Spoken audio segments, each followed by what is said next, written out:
Hai, Assalamualaikum semua.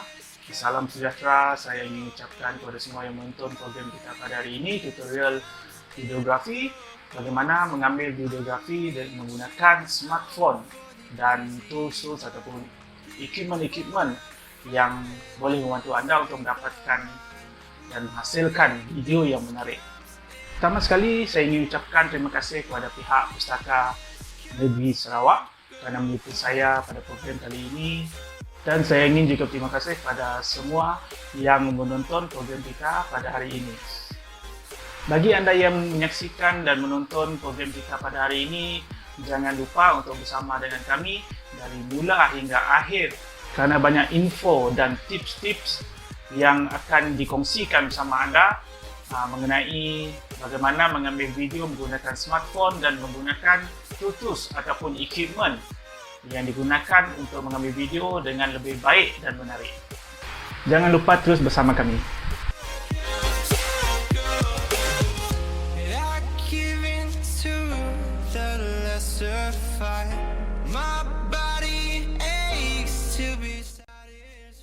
Baik, pertama sekali kita akan berkongsi mengenai asas videografi. Videografi adalah proses rekod buat semula penyiaran visual iaitu motion atau moving images. Video juga adalah proses rekod visual dalam bentuk digital iaitu dalam memory card atau videotape pita video. Kebanyakan sekarang smartphone menggunakan digital memory card dan storage yang disediakan di dalam smartphone itu sendiri. Pada tahun 2010, peningkatan dalam resolusi video yang tinggi dari HD 1280 kali 720 pixel diikuti pula dengan Full HD 1920 kali 1080 pixel, dan resolusi yang lebih besar adalah kebanyakannya 4K 4096 kali 2160 pixel, manakala 5K adalah yang lebih besar 5120 kali 2160 pixel. Diikuti dengan kualiti resolusi yang lebih besar iaitu 8K 7680 kali 4320 pixel iaitu Full Ultra HD. Manakala 10K 10240 kali 4320 pixel iaitu komputer monitor yang kualiti resolusinya lebih tinggi dan besar yang digunakan oleh editor-editor atau penyunting-penyunting filem atau drama-drama yang besar yang ditayangkan di pawagam dan sinema. Video beresolusi tinggi memberikan pelbagai dinamik yang tinggi iaitu high dynamic range iaitu kualiti video yang lebih kontras atau jelas, terperinci iaitu detail dalam keadaan terang ataupun gelap. Kualiti warna yang lebih menarik, menonjol serta sinematik atau dramatik. Input data yang tinggi membolehkan visual yang dihasilkan lebih hidup seperti dilihat depan mata sendiri. Di mana sekarang kita boleh lihat kebanyakannya TV atau monitor yang dijual menggunakan high dynamic range yang tinggi, di mana kualiti video yang lebih cantik, detail dan berkualiti tinggi. Kebanyakan TV yang dijual di luar sekarang menggunakan kualiti resolusi Full HD, 2K, 4K, di mana kita lihat kualiti video dan paparan yang lebih cantik dan lebih sinematik. Seterusnya kita akan teruskan pembincangan kita mengenai elemen asas videografi, iaitu pertama adalah frame ataupun bingkai. Jika kita lihat di dalam kamera smartphone kita ataupun setting kamera, kita boleh melihat setting di dalam kamera smartphone kita menggunakan 720p HD pada 30 frame per second, manakala diikuti dengan 1080p Full HD pada 30 frame per second, dan juga diikuti dengan 1080p HD pada 60 frame per second. Manakala 4K digunakan pada 24 frame per second, dan ada 4K juga digunakan pada 30 frame per second dan 60 frame per second. Kebiasaannya kita menggunakan Full HD iaitu 1080 pada 60 frame per second, di mana kualitinya lebih baik jika frame per second yang lebih tinggi digunakan iaitu pada Full HD 60 frame per second. Manakala 4K kita boleh menggunakan frame per second yang lebih tinggi pada 60 frame per second. Dan kebiasaannya untuk filem-filem atau drama-drama di wayang dan di televisyen, mereka menggunakan kualiti yang lebih tinggi pada 1080p Full HD pada 60 frame per second dan 4K pada 60 frame per second. Seterusnya kita akan membincangkan tentang bilangan bingkai sesaat, iaitu number of frame per second, di mana kita tadi membincangkan tentang frame per second pada Full HD, 4K, 2K dan pelbagai lagi. Tetapan biasa ialah 30 frame per second, 60 frame per second dan paling biasa adalah 24 frame per second. Semakin tinggi atau besar nombor video yang lebih halus akan anda hasilkan. Kebanyakan video direkam pada 30 frame per second atau 29.97 frame per second di Amerika Syarikat. Walaupun 60 frame per second akan menunjukkan video yang lebih lancar, kurang jittery iaitu gegaran apabila menggambarkan visual. Tetapi beberapa videographer dan cinematographer lebih suka penggambaran pada 24 frame per second yang meniru kadar bingkai yang digunakan dalam filem-filem wayang. Maksudnya, pada gambaran di 24 frame per second adalah aturan yang lebih baik dan lebih sinematik jika digunakan untuk penghasilan video terakhir kita. Jika kita lihat pada foto seseorang yang sedang melakukan permainan golf atau memukul bola golf, kita boleh lihat satu gambar disusun dari bermulanya memukul bola golf itu sehingga habis memukul bola golf tersebut, di mana satu gambar yang diambil adalah frame per second, di mana frame per second tersebut adalah mengandungi setiap satu gambar pergerakan seseorang dalam sesuatu video, di mana setiap gambar-gambar tersebut dihasilkan dengan satu persatu hingga disatukan, digabungkan menjadi satu video lengkap. Seterusnya kita akan balik kepada penggunaan kaedah memegang telefon smartphone menggunakan tangan, iaitu handheld. Kaedah ini adalah menggunakan kedua-dua tangan anda untuk memegang telefon bimbit anda ataupun smartphone anda dengan betul, iaitu menggunakan tangan kiri dan kanan anda untuk memegang telefon di bahagian kiri dan kanan telefon anda. Jika kita lihat pada paparan imej, seorang pengguna smartphone memegang smartphone dengan menggunakan kedua-dua tangan beliau, iaitu tangan kiri dan kanan pada sudut kiri dan kanan smartphone tersebut. Ini adalah kaedah yang betul digunakan untuk memegang smartphone ketika anda mengambil atau merakam video. Kaedah ini digunakan kebanyakan oleh filmmaker ataupun smartphone filmmaker di luar sana. Kaedah ini adalah kaedah yang terbaik di mana ia mengurangkan gegaran ataupun jittery ketika anda merakam video. Seterusnya kita beralih kepada tripod. Untuk mengambil atau merakam video yang lebih stabil dan kurangnya gegaran ketika kita mengambil atau merakam video, cara yang terbaik adalah kita menggunakan tripod, di mana tripod ini boleh mengurangkan gegaran dan mencantikkan setiap pergerakan video yang kita ambil. Seterusnya adalah kamera movement ataupun pergerakan kamera, iaitu zoom. Dalam zoom, lensa kamera digunakan untuk bergerak lebih dekat atau jauh daripada subjek. Zoom membolehkan anda menunjukkan konteks dan kemudian masuk untuk menunjukkan butiran. Teknik zoom boleh digunakan dengan kamera telefon anda bersesuaian dengan keadaan. Selalunya sukar untuk memulakan atau menghentikan zoom dengan lancar. Dalam penyuntingan, kita sering memulakan rakaman selepas zoom. selepas zoom telah dimulakan dan dipotong sebelum selesai, mengelakkan gegaran yang kasar dalam pergerakan. Jika menggunakan telefon pintar, sebaik-baiknya gunakan tripod untuk mengelakkan gegaran yang kuat semasa zoom lebar atau zoom dekat digunakan.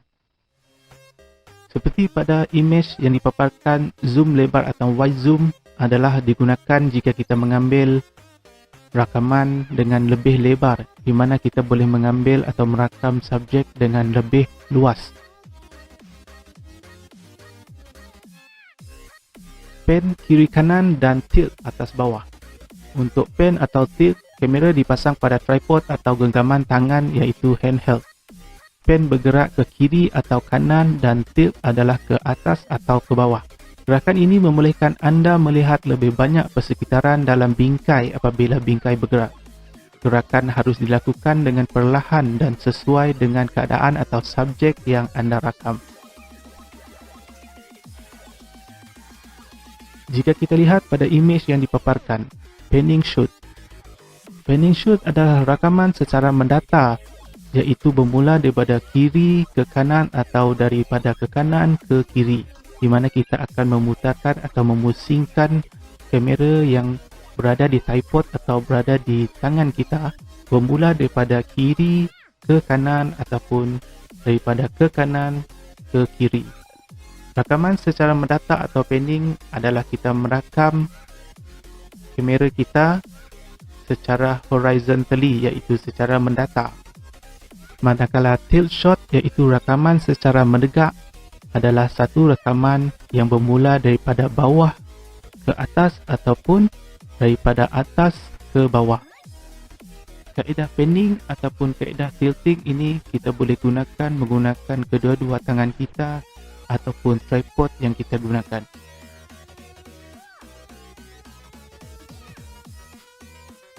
Seterusnya kita akan balik kepada follow subject forward and back ataupun mengikuti subjek ke hadapan atau ke belakang.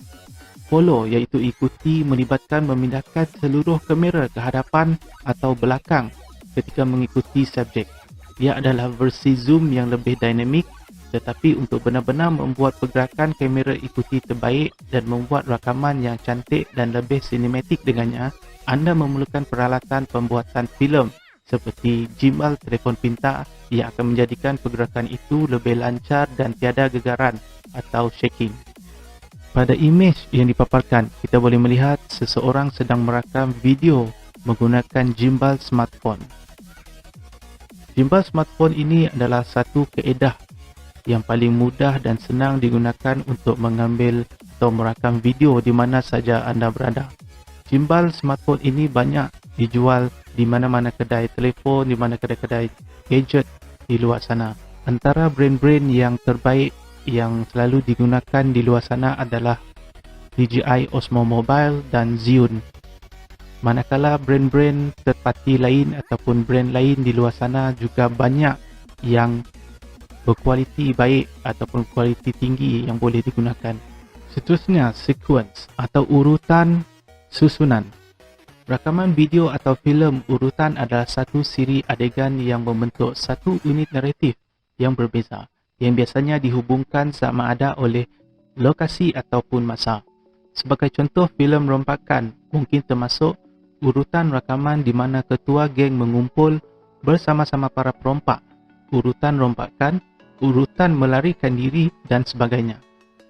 Setiap urutan ini mungkin mengandungi sub-urutan. Contohnya, rompakan mungkin terdiri daripada kemasukan atau permulaan rompakan tersebut, urutan memecah peti simpanan dan sebagainya.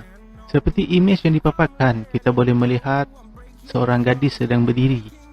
Dan pada imej kedua pula kita boleh melihat seorang perompak bersedia untuk merompak gadis tersebut. Manakala imej ketiga kita boleh melihat seorang perompak sedang merompak seorang gadis. Dan imej seterusnya kita boleh melihat di mana perompak tersebut telah melarikan beg tangan gadis tersebut. Di mana imej terakhir kita boleh melihat beg tangan tiada lagi pada genggaman gadis tersebut. Topik seterusnya adalah composition, iaitu komposisi.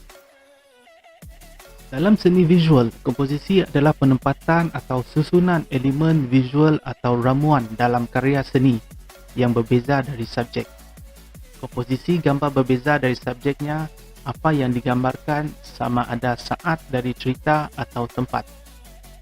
Istilah komposisi bermaksud menyatukan dan dapat digunakan pada karya seni sama ada fotografi ataupun videografi. Dalam seni visual, komposisi sering digunakan secara bergantian dengan pelbagai istilah seperti reka bentuk atau struktur.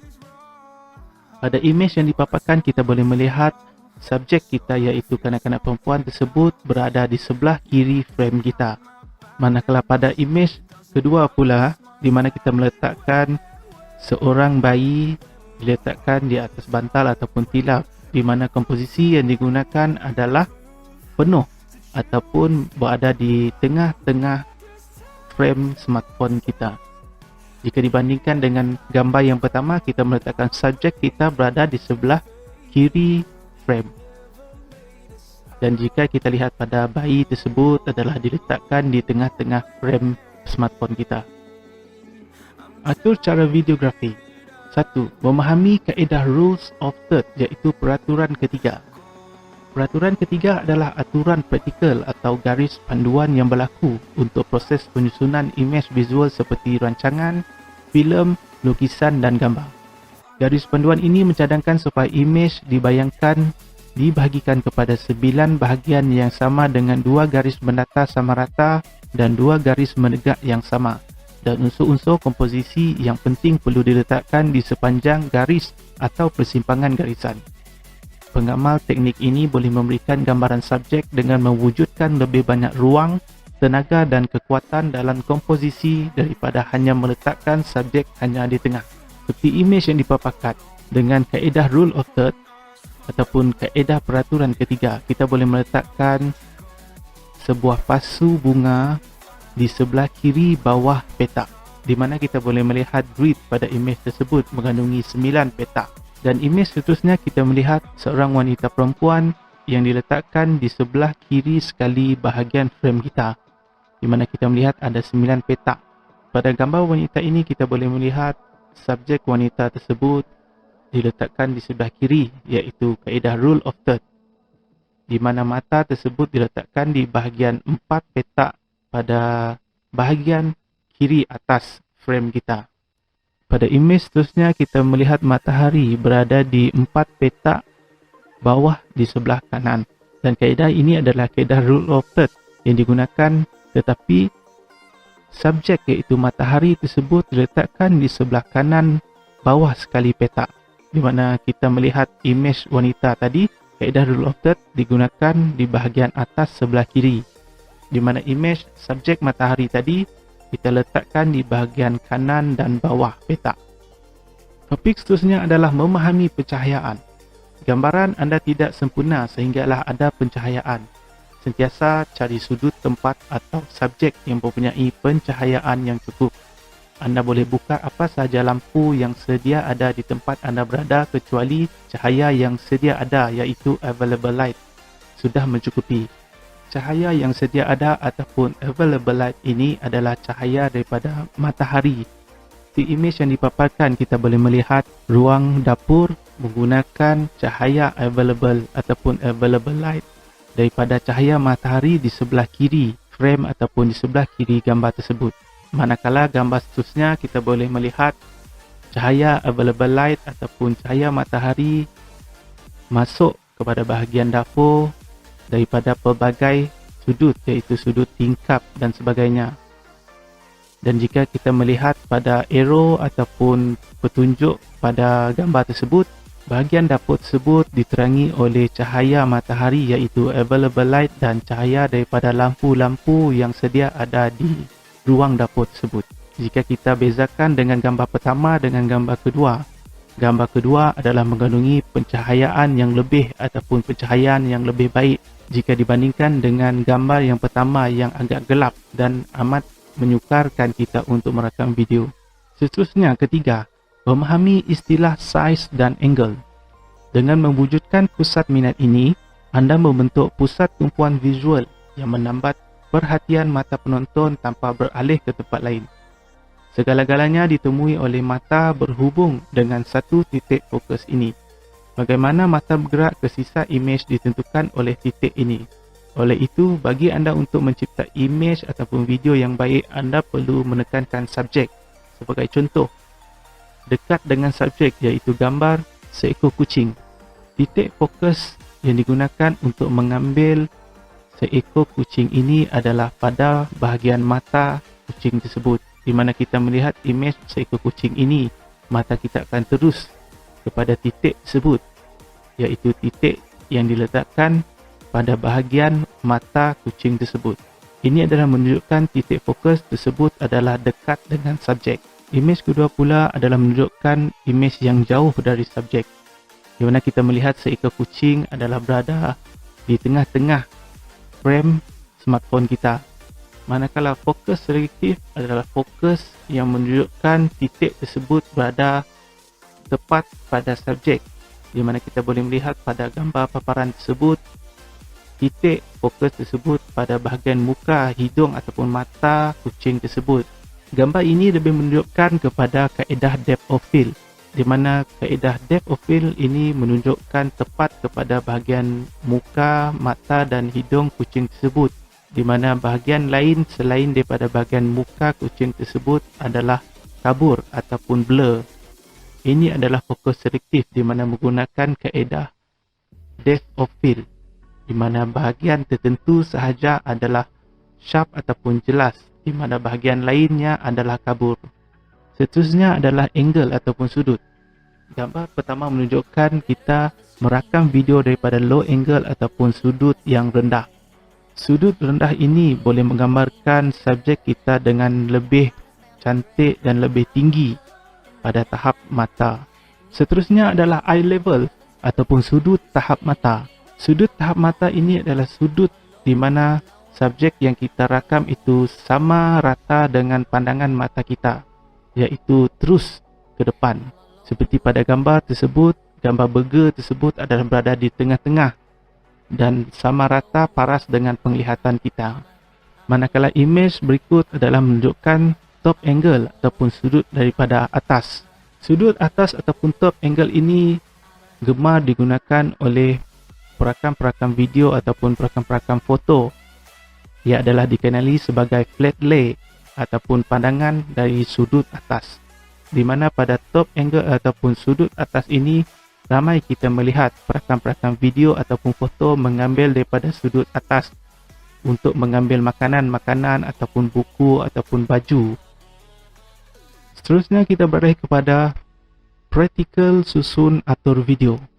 Penyediaan peralatan. Dalam topik penyediaan peralatan, telefon pintar berresolusi minimum kamera video 720p digunakan.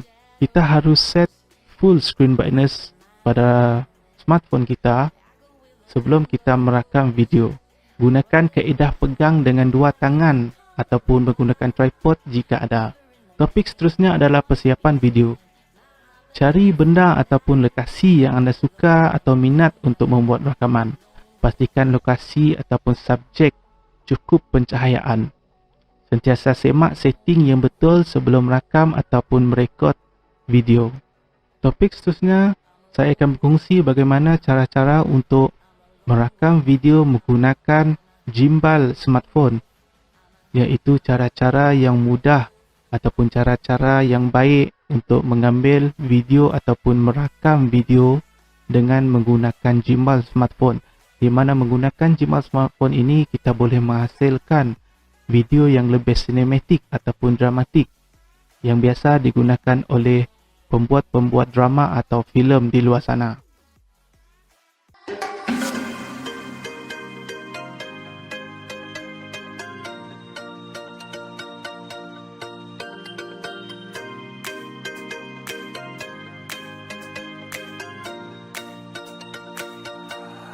I need an angel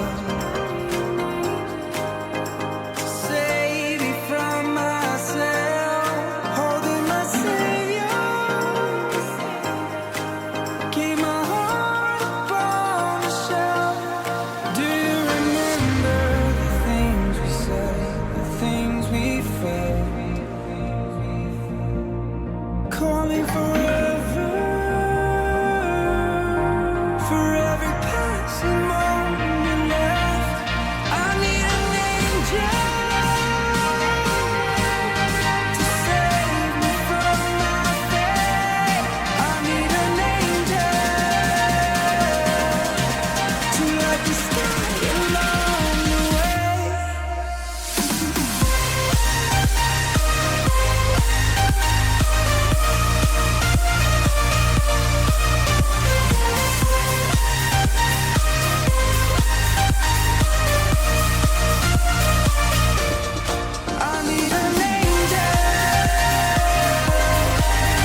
saya akan berkongsi bagaimana cara-cara menggunakan aplikasi Filmora Go pada smartphone anda, di mana cara-cara ini adalah untuk memahami cara import video anda ke dalam timeline, memahami cara potong ataupun cut video dengan cara mudah, dan seterusnya saya akan berkongsi dengan mengimport muzik atau lagu ke dalam video yang anda hasilkan.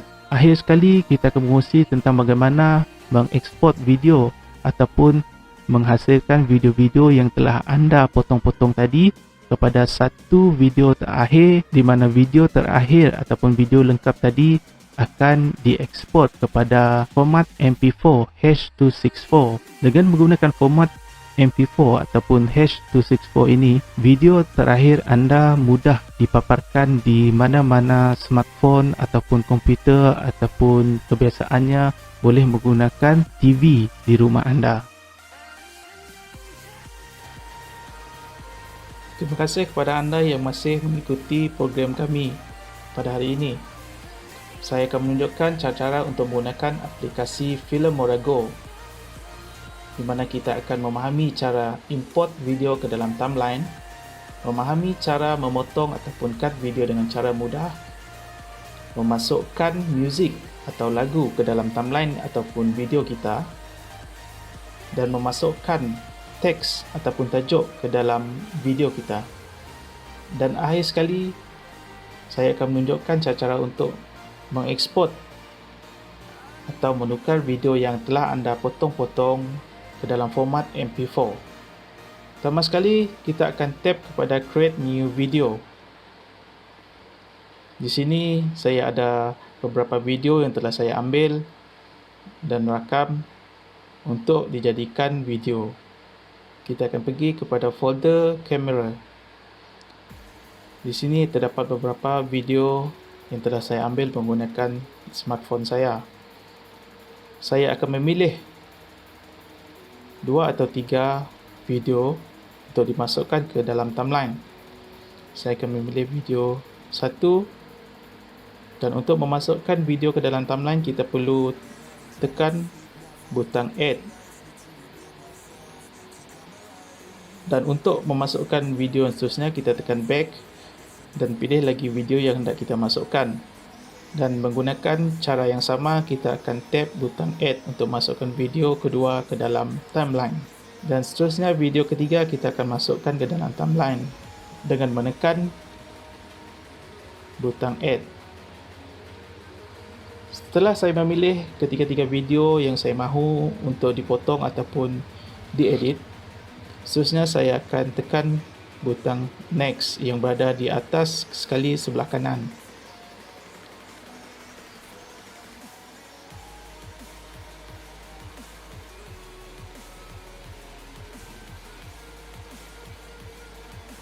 Setelah kesemua video dimasukkan ke dalam timeline, anda boleh memilih setiap video yang anda pilih tadi untuk dipotong.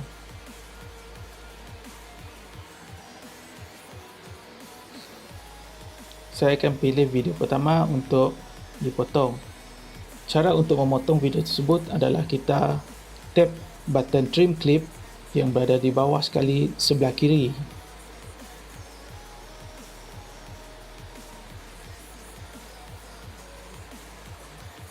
Dan untuk memilih bahagian mana yang kita hendak potong, kita boleh mengalihkan butang berwarna biru, di mana bermulanya video yang kita mahukan, kita akan mengalihkan bahagian biru tersebut. Dan di sebelah kanan, button biru adalah untuk pengakhiran video tersebut. Setelah anda berpuas hati dengan video yang anda potong, anda boleh menekan butang OK.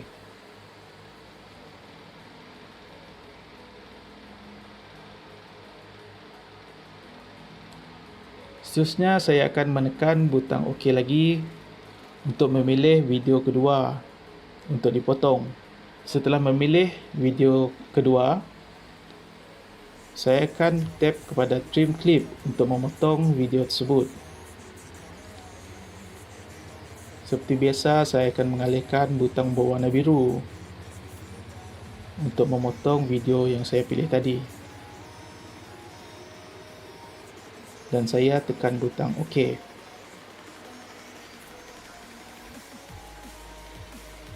Seterusnya untuk video ketiga, saya akan potong semula sebab video yang saya ambil ini adalah terlalu panjang.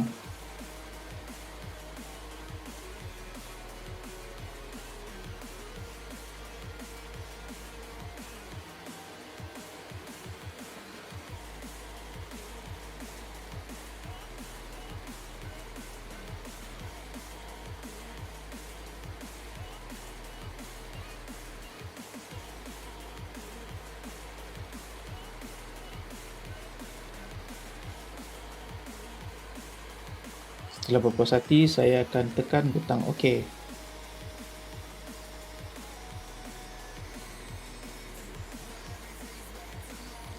Seterusnya, saya akan memasukkan muzik ataupun lagu ke dalam video saya. Di sebelah kanan, kita dapat melihat ikon muzik untuk kita pilih dan masukkan lagu. Kita tekan butang plus ataupun tambah di sebelah kiri bawah. Untuk memasukkan lagu, kita pergi ke bahagian downloaded ataupun my library untuk mencari muzik yang kita hendak pilih.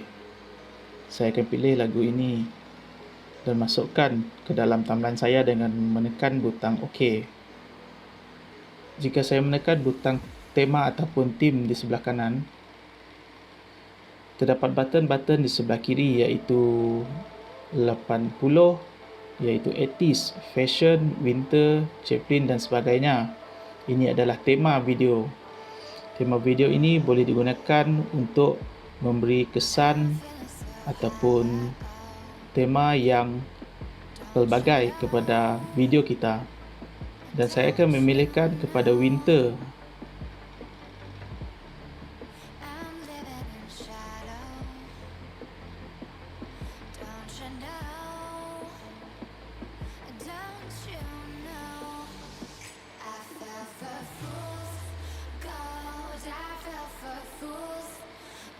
Untuk memasukkan teks ataupun tajuk, kita perlu menekan butang Edit Tools di sebelah kanan bawah.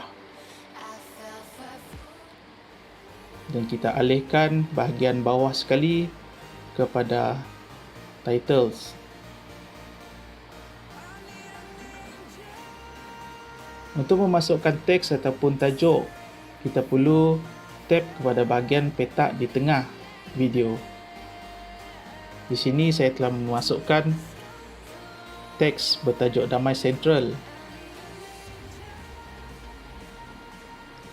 Dan saya akan menekan butang OK untuk memasukkan teks tersebut di dalam video saya. Dan setelah berpuas hati, saya akan menekan butang OK untuk seterusnya. Saya boleh putarkan video tersebut untuk preview dengan menekan butang play.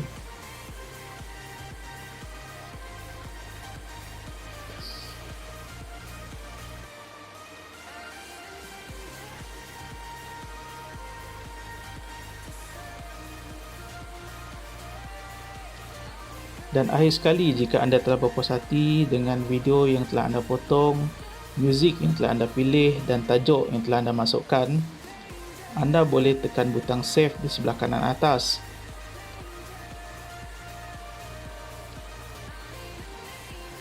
Butang save di sebelah kanan atas adalah untuk save video anda ataupun mengeksport ke semua video yang anda telah potong kepada video akhir ataupun final video.